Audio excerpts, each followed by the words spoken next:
icon, muse, rebel. Daisy Fellows was all of these things, but her real story was one of private pain and loneliness. A woman of profound influence, she inspired Elsa Schiaparelli's Shocking Pink and commissioned Cartier to create her legendary Tutti Frutti necklace, one of the style's most iconic pieces using gems from her personal collection. Daisy Fellows didn't just wear fashion, she bent it to her will. She was also an editor, novelist, and muse, famous for her sharp wit and unapologetic arrogance, once stating, "I am a snob. I think it is a shocking thing for a peasant to be a snob." But her polished, diamond-hard exterior was a fortress, hiding a different story. One of inherited trauma, devastating grief, and a desperate search to fill a void that no amount of money, men, or morphine could mend. It raises a fundamental question. What does it mean to be the best-dressed woman in the world if you are dressing a soul that is tragically falling apart? Born Marguerite Séverine Philippine de Cazes de Glucksberg. During the Belle Époque, Daisy was a unique union of her father's French ducal nobility and the colossal American fortune of her maternal grandfather, Isaac Singer. Let's be clear, the Singer name wasn't just a brand, it was a revolution. The Singer sewing machine had transformed domestic life for millions, becoming a symbol of modernity and female empowerment, all while generating a fortune so vast it was almost a nation-state unto itself. But the Singer legacy was also steeped in scandal. Isaac Singer himself was a notorious philanderer, a man who fathered at least 24 children with a tangled web of wives and mistresses. He was a brilliant industrialist, but a moral anarchist, a man who lived by his own rules. His domestic life was a chaotic empire of its own. He famously installed several of his mistresses and their children in a sprawling seaside mansion. In England, he called the Castle, a monument to his appetites and his utter disregard for convention. This undercurrent of chaotic, larger-than-life energy was in Daisy's blood. Her fortune wasn't quiet, old money. It was loud, modern, and born of a certain roguish defiance. On the other side was her father, Élie, the third Duc de Cazes et de Glucksberg. He represented the old world, a French aristocrat with a grand title but a fortune that paled in comparison to his American wife's. In the Third French Republic, a ducal title no longer carried political power, but it was still the ultimate social currency. The marriage between the Duke and Isabelle Blanche Singer was a classic Gilded Age transaction, his ancient title for her vast, New World fortune. Daisy was born at the very intersection of this pact, a hybrid of European tradition and American industrial might. She was groomed to navigate both worlds, to possess the grace of the old and the audacity of the new. But this incredible privilege was immediately poisoned by tragedy. The architect of her inner world, the force that would unknowingly shape every decision she ever made, was not a presence, but an absence. Her mother, Isabelle Blanche Singer, was a celebrated beauty and a great heiress, but she was also a deeply troubled woman. In 1896, when Daisy was only 6 years old, Isabelle Blanche died by suicide. The official story was a heart attack, the kind of polite fiction high society excels at, but the truth was darker and far more damaging. A young girl was left without a mother, in an era when such matters were swept under the thickest of Persian rugs, spoken of only in hushed judgmental whispers. This single event is the key to understanding everything that followed. It created a profound emotional vacuum at the very center of her being, a wound that would never properly heal. The aftermath was swift and, for a young child, surely bewildering. Her father, a man of his time, quickly sought to restore order and secure his financial position. Just a few months after his wife's death, he remarried, choosing another wealthy American, Julia Willard. A new duchess was installed in the home, effectively erasing Daisy's mother. For young Marguerite, the lesson was brutal. People, even mothers, are replaceable. Love is transient. Her world became one of formal, chilly elegance, run by governesses and staff. Imagine the silence in the grand, echoing rooms of their Parisian mansion, a world where children were paraded before their parents for a brief formal inspection each day, their clothes perfect, their manners impeccable, before being whisked away again.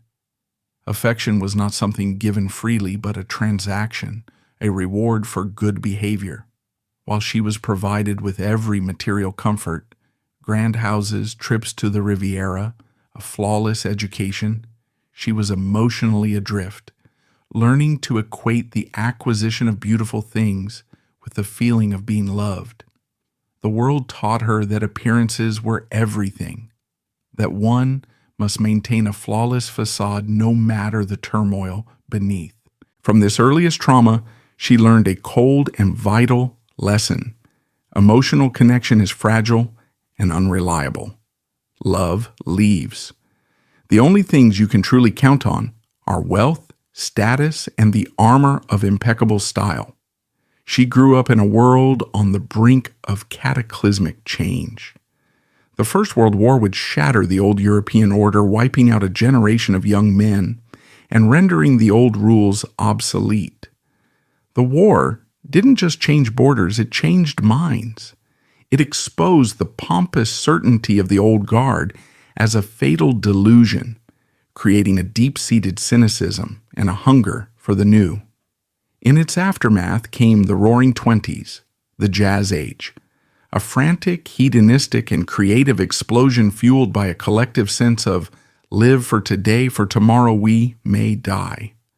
Paris became the undisputed epicenter of this new world, a haven for artists, writers, designers, and aristocrats determined to dance on the ruins of the old one.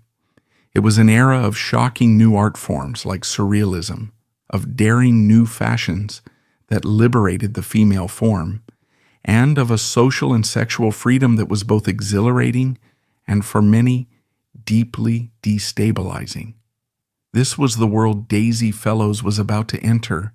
It was a world whose moral compass had been shattered, and into that vacuum stepped a woman who had long ago decided to build her own. She wasn't just going to join the party, she was going to become its high priestess, armed with an immense fortune, a cutting intellect, and a heart encased in ice. She was perfectly equipped for the beautiful, brutal game of Parisian high society. Daisy's public life began, as was expected for a woman of her station, with a strategic and brilliant marriage.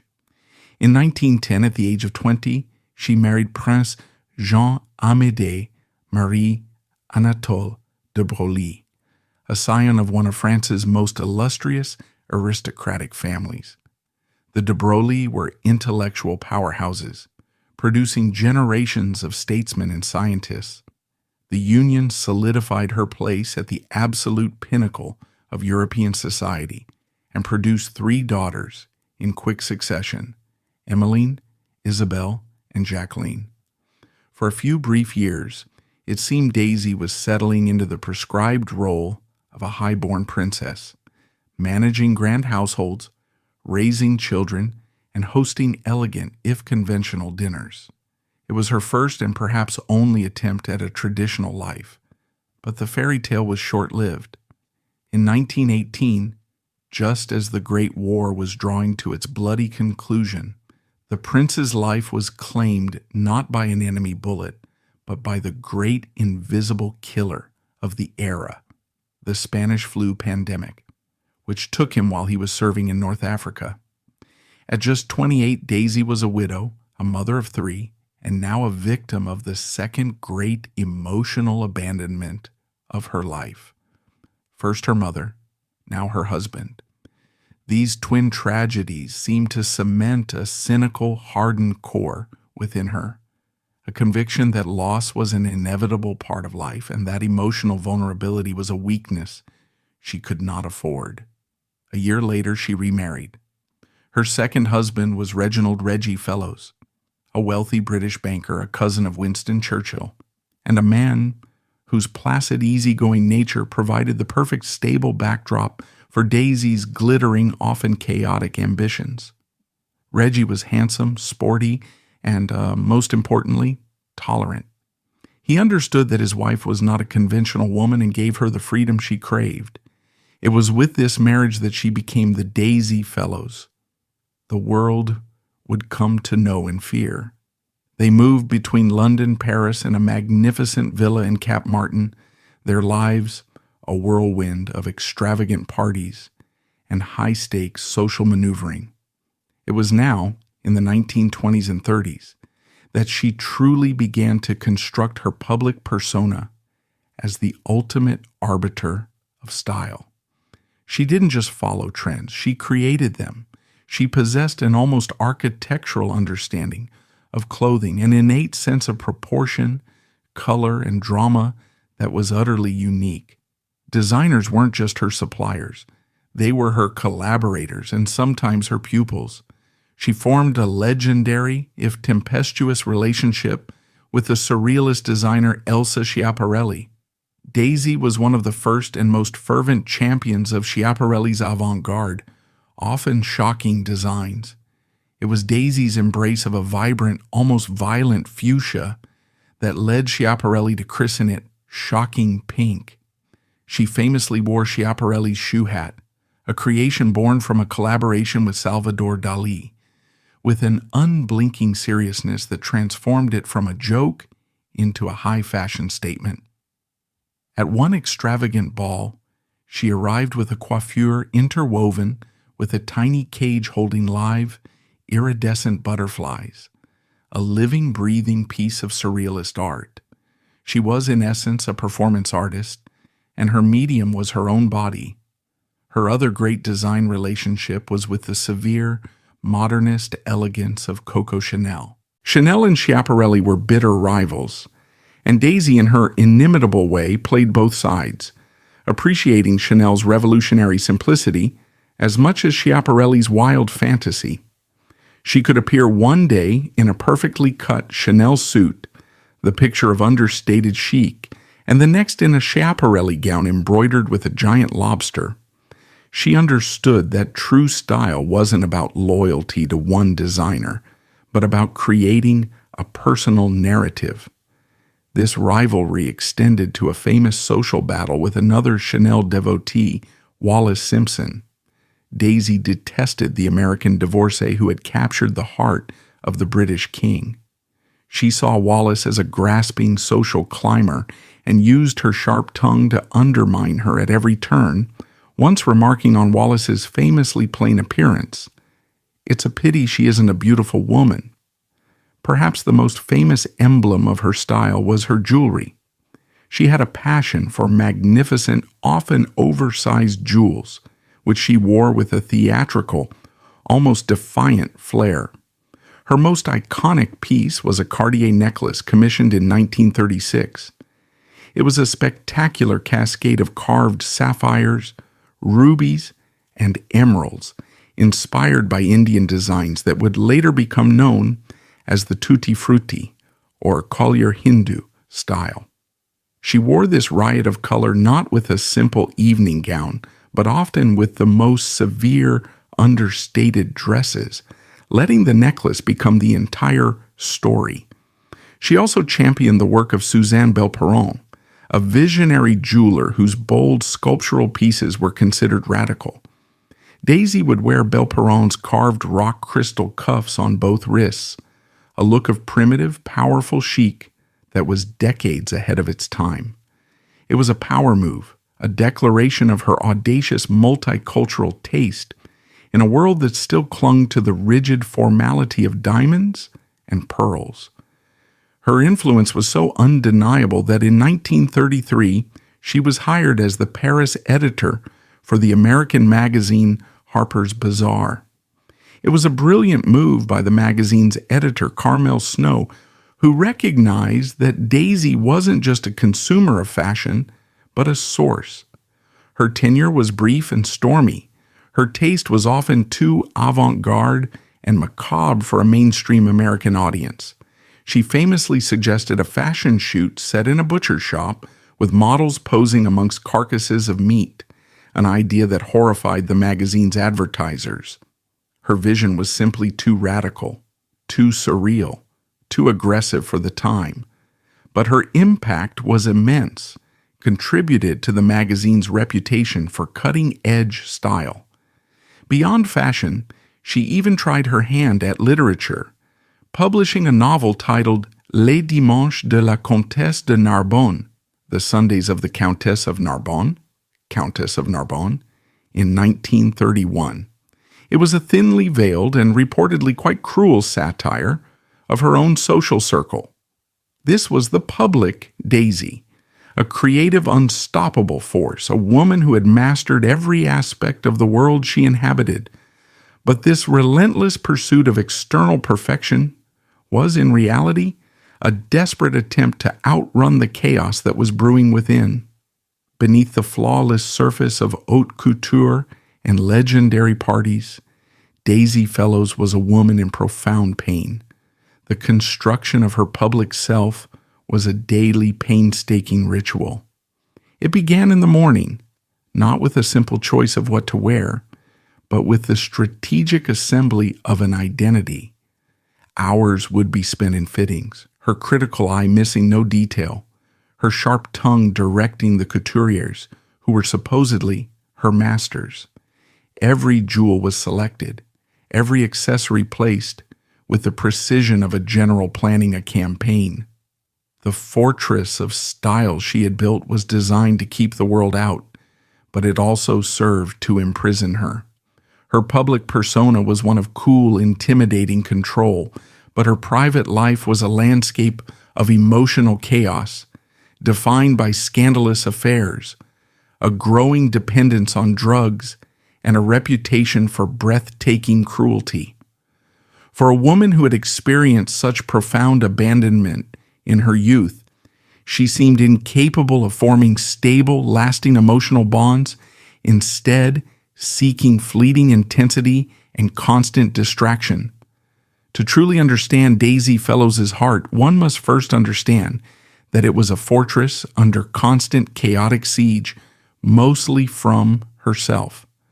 Her love life wasn't a series of romantic chapters, but a string of calculated campaigns, frantic distractions, and breathtaking power plays. She collected lovers the way she collected jewels, for their brilliance, their rarity, and for the way they looked on her arm. But like her jewels, they were ultimately cold, hard accessories, incapable of warming the profound chill at her core. Her most notorious and defining affair was with Duff Cooper, the British ambassador to France. This wasn't some furtive backstreet liaison. It was a brazen spectacle, conducted in the full glare of Parisian high society. Duff Cooper was a man of immense intellect, political power, and a notoriously wandering eye. His wife, the impossibly elegant and universally adored Lady Diana Manners, was a formidable figure in her own right, a celebrated beauty who had endured her husband's infidelities with a kind of aristocratic, world-weary grace. For Daisy, this made the conquest irresistible. It wasn't just about seducing the ambassador. It was about outshining his legendary wife. It was a social duel fought with flirtatious glances across embassy dinner tables and clandestine meetings that were meant to be discovered. The affair became a dangerous game, a high-wire act of social audacity. Lady Diana was famously tolerant, once remarking that while her husband's letters to his lovers were often filled with passion, his letters to her were the only ones that were funny. But Daisy's presence was different. She wasn't a fleeting dalliance. She was a rival queen, laying siege to the embassy. There are accounts of the two women engaging in chillingly polite, passive-aggressive exchanges, their witty barbs concealing daggers.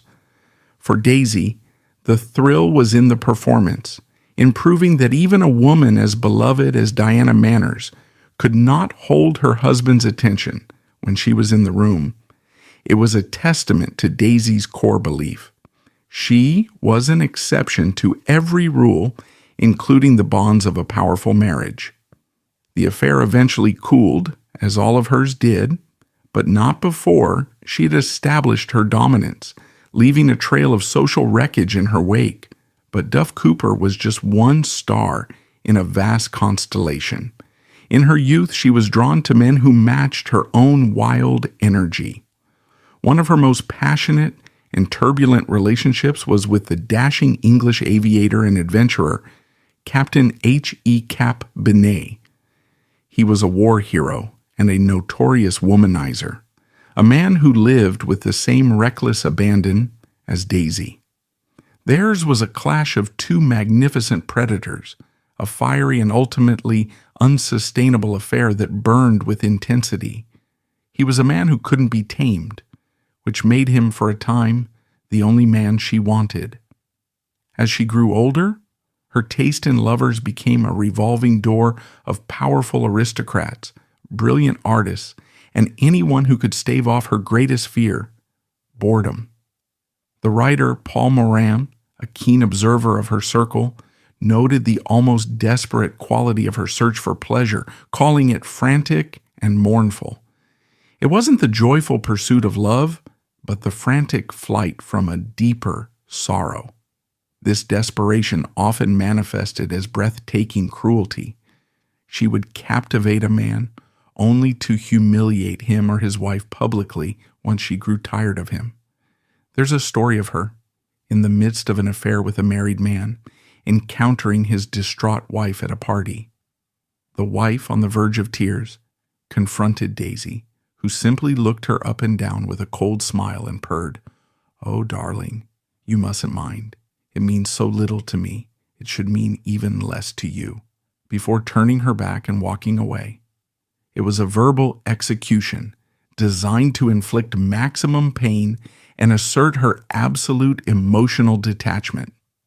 This pattern of behavior was rooted in the twin traumas that defined her. The first was her first husband, Prince Jean de Broglie. Theirs was a seemingly perfect aristocratic match, but his death in the war cemented a terrible lesson learned from her mother's suicide. The people you love will abandon you. It hardened her heart against the very idea of a safe, nurturing love. Her second husband, Reggie Fellows, was the perfect antidote.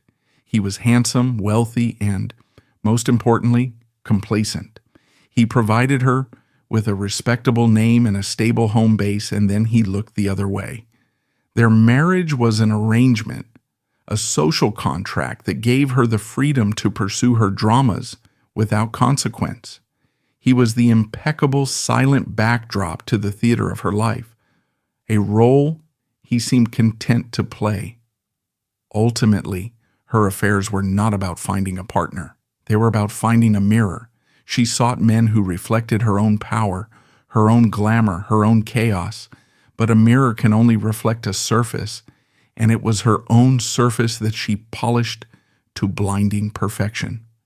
The celebrated photographer and designer Cecil Beaton, who both admired and feared her, captured her essence perfectly. She is a bird of paradise and a bird of prey. She flits from one desire to another, and she is not a happy woman. Each affair was a frantic, colorful flight, a desperate attempt to outrun the silence, to drown out the voice of the lonely 6-year-old girl who had been taught in the cruelest way imaginable that love was the most dangerous and unreliable thing in the world. This unhappiness was exacerbated and perhaps caused by a crippling addiction. Like many in the fast-living aristocratic and artistic circles of the interwar years, Daisy became dependent on drugs, primarily morphine. For some, particularly those who had lost husbands in the war, morphine was initially a way to numb the grief, a quiet, socially acceptable vice that spiraled into a lifelong dependency. Her addiction was the dark engine humming beneath the polished hood of her glamorous life. It became an open secret, managed by discreet doctors and whispered about by friends who witnessed its effects. It fueled her manic energy, but also plunged her into deep depressions. There are heartbreaking accounts from those who knew her of a woman whose moods could turn in an instant. One moment, she would be the dazzling, witty life of the party. The next, she would retreat into a cold, vicious silence, her eyes clouded over. Her sharp wit, so often celebrated, frequently curdled into outright cruelty.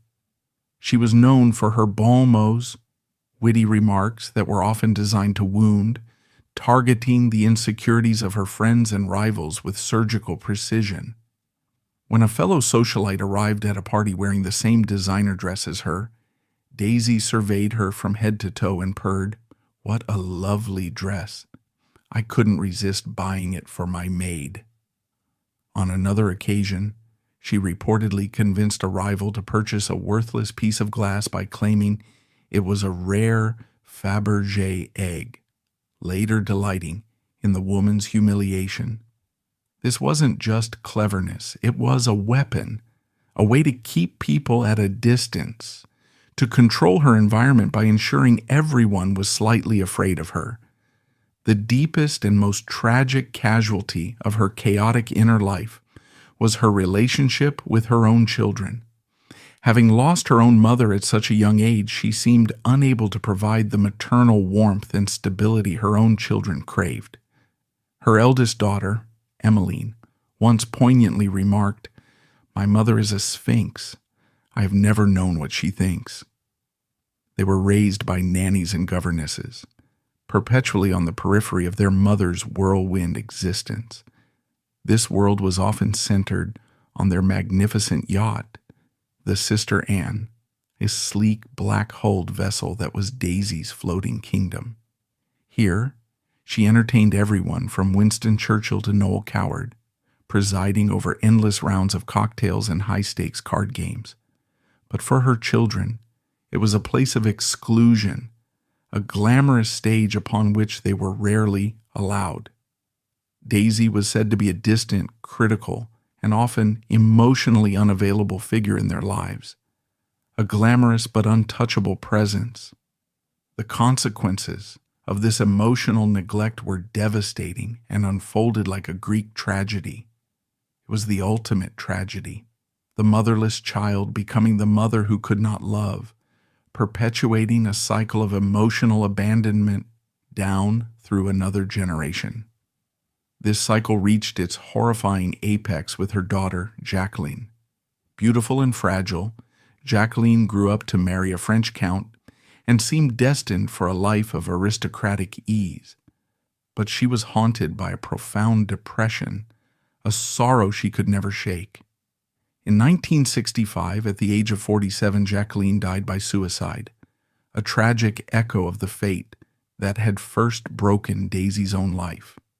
Faced with this unimaginable horror, Daisy's reaction was perhaps the most revealing moment of her life.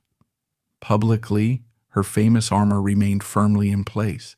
She was stoic, controlled, and refused to display any outward sign of grief.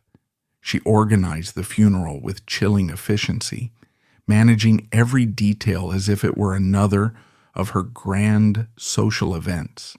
But privately, those few who were allowed past the fortress walls reported that she was utterly shattered. The loss of Jacqueline broke something in her that even her mother's death and the loss of her husband had not. It was not just grief. It was the horrifying confrontation with her own legacy. She, who had spent a lifetime running from the ghosts of her past, had now created a ghost for the future. The search for a mother's love that had defined her own life ended with her being unable to give that love herself. The void remained vast and unfillable, and she poured more parties, more jewels, more lovers, and more drugs into it, but it only ever grew larger. Now let's consider the historical conversation around Daisy Fellows, because she remains a deeply polarizing and complex figure. For decades, She was celebrated almost purely as a style icon, a two-dimensional figure of glamour. Her image was curated in the pages of Vogue and Harper's Bazaar, where she was presented as the pinnacle of chic, the best-dressed woman in the world. This narrative was a carefully constructed illusion, a collaboration between the magazines that needed her prestige, the designers who craved her endorsement, and Daisy herself, who understood the power of a perfect image. The society journalism of the era was not investigative. It was aspirational. Her addictions and affairs were open secrets within her circle, but they were almost never committed to print, allowing the glamorous brand to remain untarnished for the public. This narrative conveniently airbrushed the darker, more complicated aspects of her life: the addiction, the cruelty, the emotional turmoil. She was a brand, and that brand was perfection. However, in more recent decades, a more nuanced and critical debate has emerged. Was she a trailblazer, a woman who lived by her own rules in a patriarchal society? Or was she simply a product of extreme privilege, a poor little rich girl whose bad behavior was enabled and romanticized? Some view her as a kind of proto-feminist figure, a woman who refused to be defined by her husbands or confined to a domestic role. She seized control of her own image, her finances, and her sexuality in a way that was radical for her time. She built her own empire of influence, independent of the men in her life, but it's crucial to note that this was an exclusively personal rebellion. Daisy showed little to no interest in advancing the cause of women as a whole. She was not a suffragette. She wasn't a political activist. She used her immense privilege to carve out a space of exception for herself, but never sought to tear down the walls for others. In this light, her audaciousness can be seen not as a form of broad-based rebellion, but as the ultimate act of aristocratic individualism. This reading is complicated, however, by her own deep-seated prejudices. Like many in her aristocratic circle, she harbored a casual, ingrained anti-Semitism, a stain that makes it difficult to cast her as a straightforward heroine of liberation. This was, unfortunately, a depressingly common feature of the European upper classes in the 1930s, a world rife with appeasement and a suspicion of outsiders. This dark undercurrent to her worldview became even more controversial during the Second World War. While she spent time in England, her loyalties were, for some, uncomfortably ambiguous. After the fall of France, there were whispers that she was too comfortable in the occupied Paris, moving in circles that included high-ranking German officers, a moral compromise that many of her compatriots refused to make. She was part of a social set that chose accommodation, a stark contrast to the aristocrats and artists who risked everything to join the resistance or flee in protest. While never formally accused of collaboration, this wartime ambiguity adds a deeply unsettling layer to her character, shifting the debate from her social cruelties to far more serious questions of political and moral integrity. On the other side of the debate is the argument that her rebellion was entirely self-serving and often destructive. Her cruelty was not a sign of strength, but of deep insecurity. Her affairs were not acts of liberation, but of emotional desperation. Critics point to her neglect of her children and her dismissive attitude towards those she considered her social inferiors as evidence of a profound character flaw, not a revolutionary spirit. Unlike other female pioneers of the era, such as Coco Chanel, who clawed her way up from poverty, Daisy never had to work for her survival. The contrast is stark. Chanel's ambition was a weapon forged in the fires of necessity, a burning need to escape a traumatic past and secure her independence. Her revolutionary designs, for all their elegance, were rooted in practicality, liberating the female body for a modern, active life. Daisy's rebellion, by contrast, was one of aesthetics and behavior conducted from the fortified position of immense wealth. It seems possible she subscribed to a kind of aesthete's morality, a worldview where the greatest virtues are beauty, wit, and novelty, and the greatest sins are boredom, ugliness, and predictability. In this framework, conventional ethics become secondary. Her life, therefore, may not have been guided by a traditional sense of right and wrong, but by a relentless pursuit of the dramatic, the shocking, and the beautiful. It was born not of need, but of boredom and a deep psychic wound. Her style was not about liberation for the many, but about the theatrical expression of one singular tortured personality. Her life, in this view, is not an inspiration, but a cautionary tale about the corrosive effects of immense wealth combined with unresolved trauma. She wasn't breaking barriers for other women. She was simply living in a bubble of her own creation, a bubble that protected her from the consequences of her actions. Perhaps the most compelling part of the debate centers on her status as both a muse and a monster. The very qualities that made her a brilliant arbiter of style, her sharp critical eye, her ruthless rejection of the mediocre, her embrace of the shocking, were the same qualities that made her a difficult and often cruel human being. The creative geniuses of her day were drawn to her like moths to a flame. The artist Christian Berard and the writer Jean Cocteau were part of her inner circle, fascinated by her aesthetic daring. Yet they also lived in fear of her devastating critiques. This cruelty may have been a strategic defense mechanism. In a world of genuine artists and intellectuals, Daisy's primary talent was taste. By establishing herself as the ultimate and most feared judge, she maintained her power. Her ability to destroy a reputation with a single witty remark was her way of ensuring her own stayed paramount.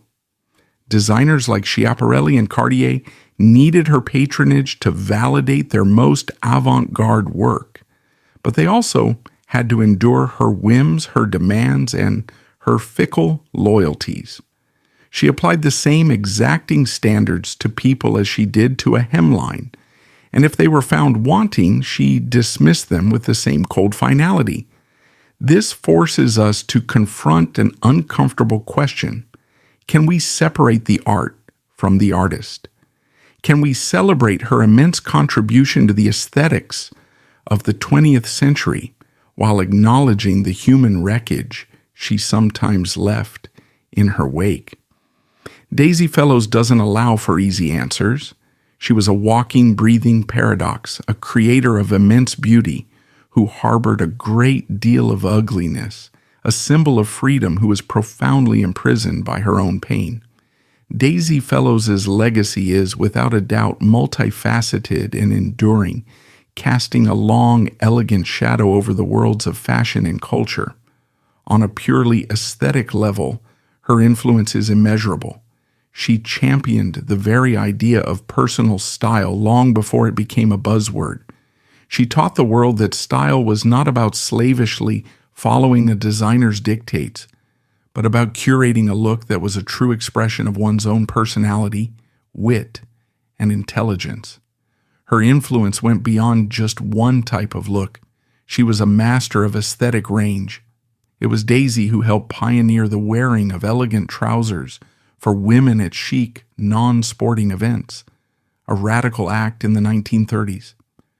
Her severe, center-parted dark hair and slash of bold red lipstick created a dramatic, almost vampiric beauty ideal that stood in stark contrast to the softer, blonde ingenues of the era. Crucially, her style was defined as much by what she rejected as by what she embraced. She rejected sentimentality, frills, and conventional prettiness. Her aesthetic had an intellectual coldness, a deliberate severity that was a conscious stripping away of the lingering romanticism of the 19th century. It was modernism in its purest, most personal form. Furthermore, she redefined what it meant to be a muse. Before Daisy, a muse was often a passive vessel of inspiration. Daisy was an active, often intimidating collaborator. She didn't just wear the clothes, she inhabited them, challenged them, and sometimes even forced them into existence through the sheer power of her personality. Her fearless mixing of high jewelry with simple dresses, her embrace of avant-garde art in her fashion choices, and her understanding of clothing as a form of communication have influenced generations of style icons, from Babe Paley and Jacqueline Kennedy Onassis to modern figures like Daphne Guinness and Tilda Swinton. When a stylist pairs a dramatic, ethnic-inspired necklace with a simple cashmere sweater, or when a fashionista mixes precious gems with bold costume pieces, they are speaking a language that Daisy Fellows helped to write. Daisy Fellows' legacy is potent today because she was in many ways the original influencer, but one who operated by a completely different set of rules. Unlike modern influencers who build brands on manufactured relatability, Daisy's power was derived from her absolute, almost terrifying, unrelatability. She was a mythical creature to be observed from a distance, the last great amateur tastemaker whose personal whim could dictate the direction of a season. She represents the magnificent end of an era before fashion was democratized by street style and professionalized by corporate stylists. Her creative vision, however, went far beyond just wearing clothes. As an editor for Harper's Bazaar, her taste was often too radical for a mainstream audience. She famously suggested a fashion shoot set in a butcher shop with models posing among carcasses of meat. Her literary efforts were equally sharp-edged, with her novel Les Dimanches de la Comtesse de Narbonne being a thinly veiled and cruel satire of her own social circle. This cutting nature was legendary. When a rival socialite appeared at a party in the same couture dress, Daisy purred, "What a lovely dress. I couldn't resist buying it for my maid." She didn't just follow taste, she weaponized it, championing then radical jewelers like Suzanne Belperron and commissioning the iconic Cartier Tutti Frutti necklace. A piece of such avant-garde audacity, it cemented her status as a true modernist. However, a more complex and often overlooked aspect of her story is the darker undercurrent of her worldview. Like many in her aristocratic set, she harbored a casual anti-Semitism, and her political loyalties during the World War II were, for many, uncomfortably ambiguous. While some of her peers joined the resistance or fled in protest, Daisy was perceived as being too comfortable in occupied Paris, moving in circles that included high-ranking German officers. While never formally accused of collaboration, this wartime ambiguity adds a deeply unsettling layer to her character, shifting the debate from her social cruelties to far more serious questions of moral integrity. Ultimately, all of these external facets, the style, the wit, the controversy, were armor for her most significant and tragic legacy, the legacy of inherited pain. Her meticulously constructed life becomes a devastating cautionary tale. The emotional void left by her own mother's suicide created a woman who was unable to mother her own children. That terrible cycle came full circle in a horrifying echo when daughter Jacqueline also died by suicide.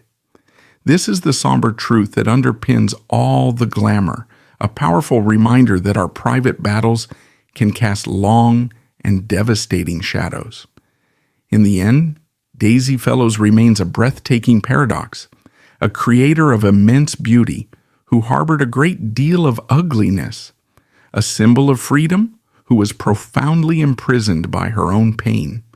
Her story is not just about the lonely price of perfection, but about the eternal human struggle to reconcile our public selves with our private realities, a struggle often lost in the dazzling glare of the spotlight. We're done for today. Thanks so much for watching. If you found this helpful, smash the like button, comment below, and hit subscribe for more great content coming your way soon.